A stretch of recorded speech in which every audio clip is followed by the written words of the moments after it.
होत नाही. मला- याच्यात फरक नाही. साहेब, हिंदी भाषेविषयी एक चर्चा सुरू आहे. हिंदी भाषा अनिवार्य करा याच्याबाबत भाजप फार आक्रमक दिसतंय.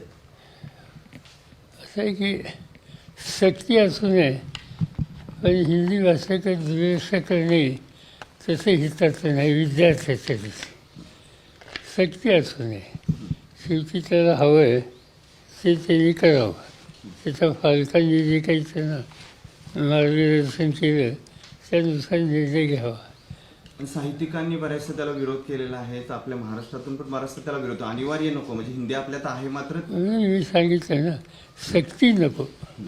बाकी कुणी येत असेल शिकत असेल तर नाही म्हणण्याचं कारण नाही. आणि ही गोष्ट दुर्लक्ष करून चालणार नाही की सगळं हिंदुस्थानची जी लोकसंख्या आहे त्यातले जवळपास 55 ते 60% लोक हिंदी बोलतात. त्यामुळे सुसंवाद ठेवण्याच्यासाठी या भाषेकडे दुर्लक्ष करणं योग्य नाही.